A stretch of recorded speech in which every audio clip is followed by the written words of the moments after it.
Son las 5 de la mañana en el norte del estado de Nueva York, y un conductor de camión que recién llega acaba de estacionar su auto particular en el aparcamiento del centro de distribución Walmart 6096, en Johnstown. Aunque oficialmente despacho no tenía previsto que salieran hasta las 6:00, al ser el primer día laboral de su semana, es decir, lunes, este chofer tiene varias tareas que resolver antes de ponerse en marcha. Lo primero es la ropa.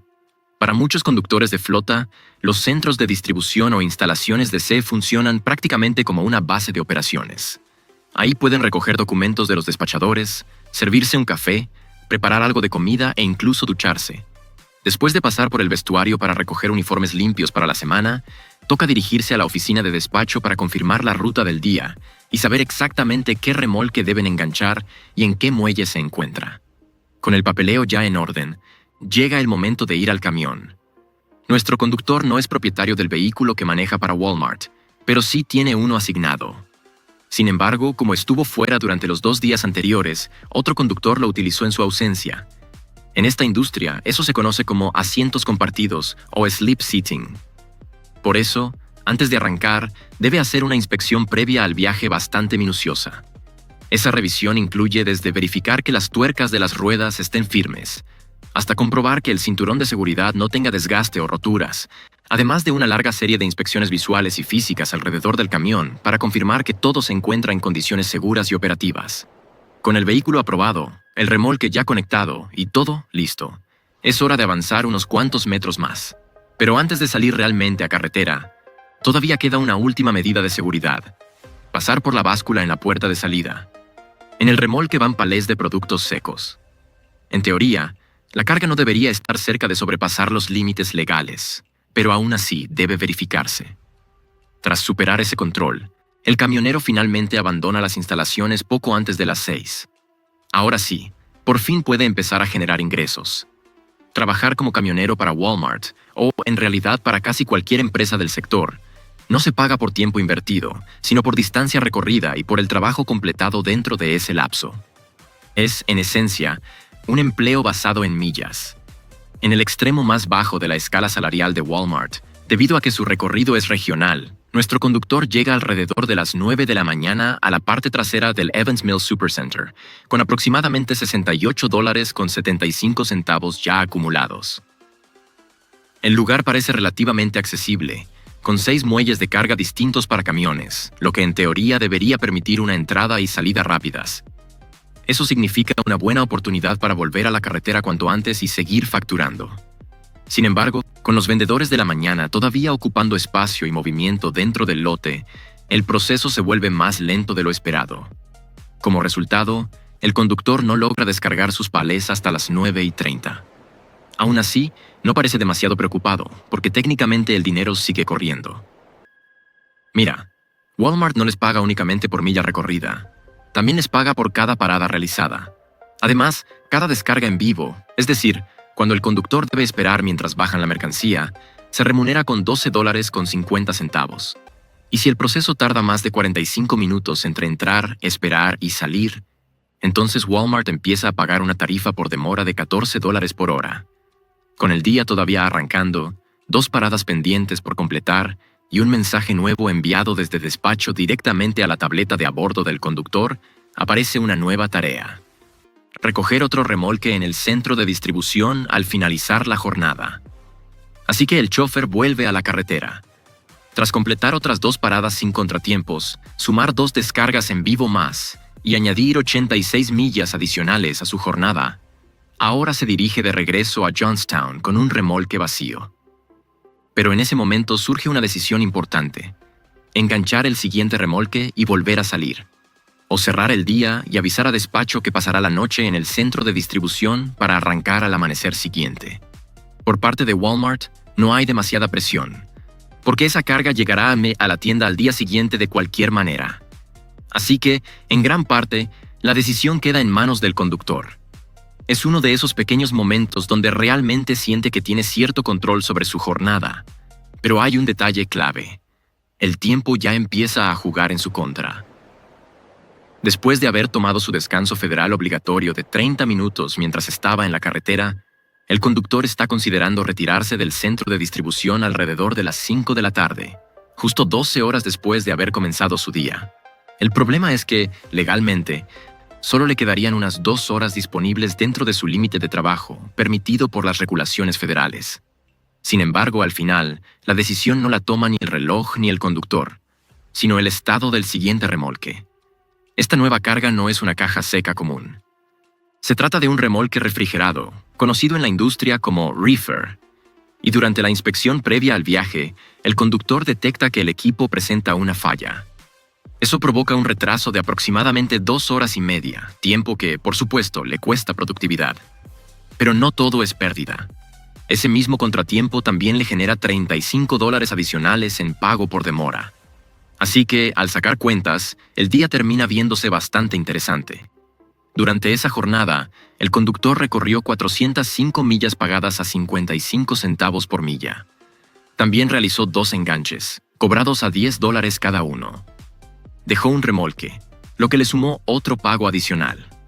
Hizo 3 llegadas, completó varias descargas en vivo, y cada una de esas tareas fue agregando dinero a su total.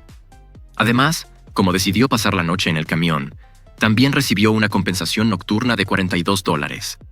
Y cuando se suman todos esos conceptos, más los pagos por retraso, el resultado final es que ese primer día le dejó alrededor de $432.25.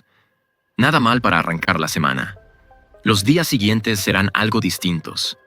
En una de esas jornadas, le tocará llevar carga hasta Long Island. Una ruta que incluye una compensación extra de $50, solo por el hecho de tener que lidiar con el tráfico y el cruce del puente Throgs Neck. En otros días cambiará de remolque refrigerado a carga seca, hará trayectos más cortos y cubrirá paradas más cercanas. Pero al final, los números diarios se mantendrán más o menos en la misma línea. Y así, cuando llegue el 5º día de la semana, el conductor estacionará nuevamente el camión en el centro de distribución y regresará a casa para disfrutar de sus 2 días de descanso antes de comenzar todo otra vez. Dentro de la industria del transporte por carretera, este tipo de trabajo regional en la flota privada de Walmart está considerado, en términos generales, como un empleo bastante sólido. La paga resulta competitiva, y Walmart incluso promociona un salario inicial de 6 cifras, una cifra que puede sonar llamativa dentro de un sector donde muchas veces reina la poca transparencia salarial. Aún así, es un dato que termina siendo respaldado por la gran cantidad de conductores que comparten y publican sus ingresos en redes y comunidades del mundo camionero. Además, el puesto ofrece cierto nivel de flexibilidad, ya que los conductores suelen decidir en qué momento cerrar su jornada laboral. Eso les da una especie de equilibrio entre trabajo y vida personal, algo que escasea bastante en esta industria. En muchos casos, estos empleos funcionan con una estructura de 5 días de trabajo y 2 de descanso, lo cual ya representa una ventaja importante frente a otros puestos del sector. Y quizá uno de los puntos más valiosos es que Walmart no compensa únicamente las millas recorridas. También paga por muchas otras partes del trabajo que normalmente consumen tiempo y energía. Las descargas, la circulación lenta, los cuellos de botella peligrosos, e incluso el tiempo perdido por fallas mecánicas inesperadas. En otras palabras, no solo te pagan por mover el camión, sino también por todo lo que implica realmente hacer el trabajo. Por eso, para muchos, se trata de un buen empleo. Aunque quizá no de un empleo perfecto. Porque en una industria que durante años ha vendido la idea romántica de la libertad en la carretera y ha atraído a personas con un perfil más independiente, Walmart tiene fama de mantener un control bastante estricto sobre su operación. En 2022, la empresa instaló tabletas de seguimiento en sus 9,000 camiones. Según Walmart, esto les permite gestionar con mayor precisión la llegada de las cargas, los tiempos de entrega y la organización operativa. Pero desde la perspectiva de varios conductores, estas herramientas también sirven para vigilar más de cerca aspectos como la velocidad y la conducta al volante. Algo parecido ocurre con las cámaras de tablero. La compañía sostiene que están ahí para proteger al conductor y ofrecer respaldo en caso de incidentes. Sin embargo, algunos choferes sienten que este tipo de monitoreo cruza la línea y se convierte en una invasión de su privacidad. Y aunque no exista como una política oficial escrita, también circulan comentarios dentro del gremio de que algunos supervisores de Walmart tienden a observar de cerca a sus conductores durante las inspecciones previas al viaje y, en general, a intervenir demasiado en detalles de la operación diaria. En otras palabras, hay quienes sienten que la empresa microgestiona demasiado. Para ciertos conductores, eso es un punto de quiebre. Para otros, simplemente es el costo de acceder a una paga bastante justa y a un empleo estable. Porque al final, todos los trabajos tienen inconvenientes, y este no es la excepción. No es el trabajo ideal para todo el mundo, pero sí uno bastante bueno. El verdadero problema es que no es nada fácil conseguirlo. Ya sea que Walmart controle demasiado a su flota o simplemente tenga una logística extremadamente bien afinada, eso queda en la opinión de cada quien. Pero lo que sí es totalmente objetivo es que entrar a uno de estos puestos de flota privada no se parece en nada a conseguir un trabajo común de conductor. No basta con tener una licencia comercial y presentarse. Los aspirantes, idealmente, deben contar con varios años de experiencia al volante. También necesitan un historial de conducción prácticamente impecable. Y además de eso, deben superar un examen físico de la empresa, junto con una serie de capacitaciones adicionales tanto en aula como en carretera antes de ser aceptados oficialmente. Este es, en pocas palabras, el panorama actual del transporte por carretera en Estados Unidos. Sí, todavía existen buenos empleos, pero cada vez son más escasos y mucho más disputados. Lo que hoy se considera un buen trabajo dentro del sector, en otro tiempo era simplemente lo normal. Y para entender cómo se llegó a este punto, hay que mirar hacia atrás. Los primeros años de la industria del transporte de larga distancia en Estados Unidos se parecían más a la época de las diligencias que al mundo del camión moderno. Al oeste del río Mississippi prácticamente no existía una red vial desarrollada. Las rutas eran largas e indirectas, y las estaciones de servicio eran pocas y estaban muy separadas unas de otras. Las carreteras eran mayormente rurales, y los camiones de aquella época eran extremadamente básicos. Se movían a velocidades reducidas, que apenas alcanzaban unas 40 millas por hora, y sufrían fallas constantemente. Neumáticos reventados, motores recalentados, y averías mecánicas que eran parte habitual del viaje. Pero cuando comenzó a acercarse la Primera Guerra Mundial, la necesidad de mover suministros militares se volvió crítica para la participación estadounidense. El problema era que los ferrocarriles no podían asumir toda esa carga por sí solos. Y ahí fue donde el transporte por carretera empezó a evolucionar a toda velocidad. La industria comenzó a avanzar con rapidez. Se introdujeron ruedas de 5 pernos en los camiones, lo que ayudó a estandarizar componentes. Los motores diésel marcaron un cambio enorme en eficiencia, permitiendo entre un 25% y un 30% más de rendimiento por galón. Y la incorporación de neumáticos redujo considerablemente el daño tanto a los vehículos como a la mercancía transportada. Para 1920, ya circulaban alrededor de 1 millón de camiones por las carreteras de Estados Unidos. Y a medida que la tecnología mejoraba y la infraestructura crecía, también lo hacía toda la industria que se estaba formando alrededor de ella. El problema era que el gobierno iba por detrás y necesitaba empezar a regular ese crecimiento. Para hacerlo, se modificó la Ley de Comercio Interestatal con la aprobación de la Ley de Transporte por Carretera de 1935. Esta legislación fue impulsada en gran parte por la industria ferroviaria, que estaba perdiendo negocio frente a un sector camionero que consideraban un mercado de transporte prácticamente sin regulación.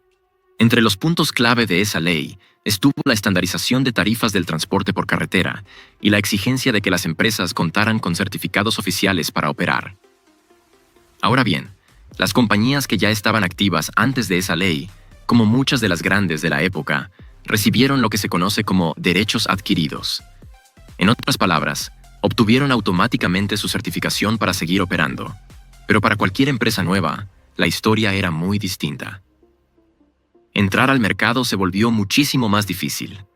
Los nuevos transportistas tenían que demostrar que existía una necesidad real de servicio que aún no estuviera siendo cubierta, solo para ser considerados. Eso convirtió el acceso al sector en algo mucho más cerrado y controlado. Una empresa que terminó beneficiándose enormemente de este entorno fue United Parcel Service, mejor conocida como UPS. United Parcel Service. UPS comenzó en Seattle en 1907 haciendo entregas a pie y en bicicleta. En sus primeros años, la empresa se enfocaba únicamente en entregas minoristas dentro de Seattle y, más adelante, en Oakland, California. Pero con el paso del tiempo, la compañía fue expandiéndose poco a poco hacia nuevos territorios. Y en ese crecimiento, empezó a ofrecer envíos consolidados como transportista. lo que eventualmente hizo que pasara a estar bajo la jurisdicción de la Comisión de Comercio Interestatal. Es decir, dejó de ser solo una empresa local de reparto y empezó a convertirse en una pieza formal del sistema de transporte regulado de Estados Unidos. Así que, cuando entró en vigor la ley de 1935, UPS ya tenía una ventaja bastante importante. Conocía muy bien varios mercados estratégicos dentro de Estados Unidos y supo proteger esa posición durante décadas, mientras muchos otros competidores ni siquiera podían entrar a disputarle esos territorios de forma directa. Además, se crearon estructuras regulatorias destinadas a estandarizar los costos regionales del transporte y a limitar con bastante precisión qué tipo de carga podía mover un camionero. Todo esto ocurría en paralelo con regulaciones parecidas dentro de la industria ferroviaria. En la práctica, a los transportistas se les decía qué podían transportar, hacia dónde podían llevarlo y cuánto podían cobrar por ese servicio. Por ejemplo, imagina a un agricultor en Florida. Ese agricultor podía transportar sus propias frutas y verduras hasta Cincinnati, Ohio. Pero no podía aprovechar el viaje de regreso para llevar alcohol desde una empresa en Covington, Ohio, de vuelta a Florida. ¿La razón? No tenía autorización para operar como transportista de carga contratada, y además un transportista agrícola no estaba habilitado para mover ese tipo de mercancía.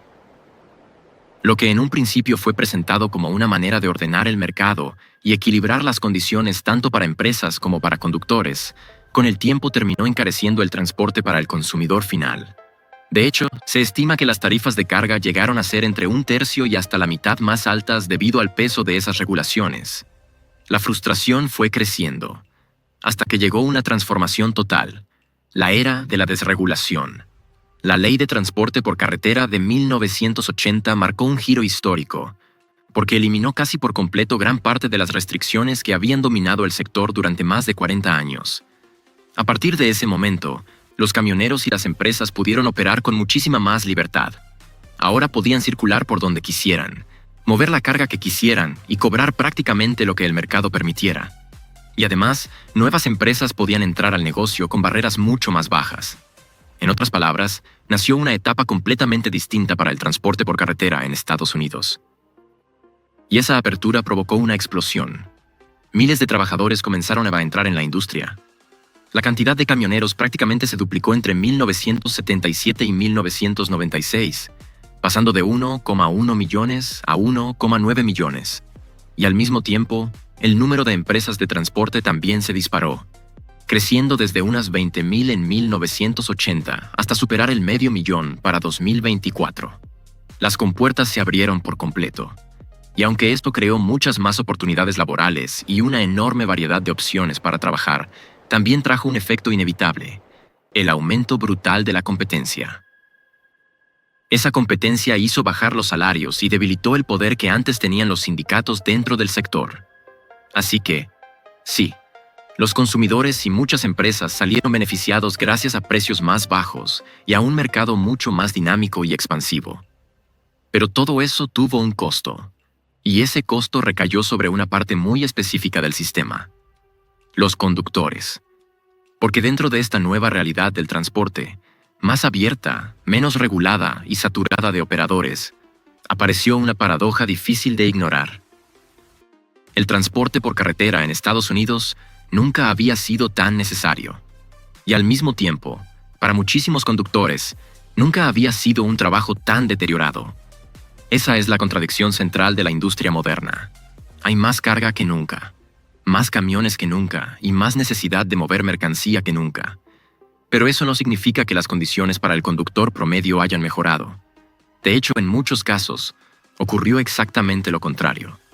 Y para entender por qué pasa eso, primero hay que entender que el transporte por carretera no es una sola cosa. En realidad, se puede dividir en varias categorías distintas, y cada una funciona con reglas, pagos y realidades completamente diferentes.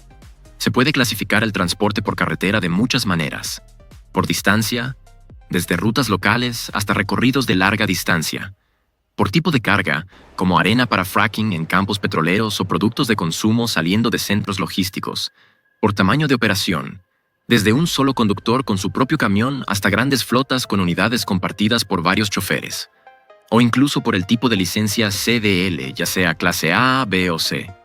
Y ahí aparece la gran pregunta: A medida que esa transición avance, ¿será capaz la industria de conservar y ampliar la proporción de empleos realmente buenos, como los puestos estables en flotas privadas o las pocas configuraciones rentables para propietarios operadores?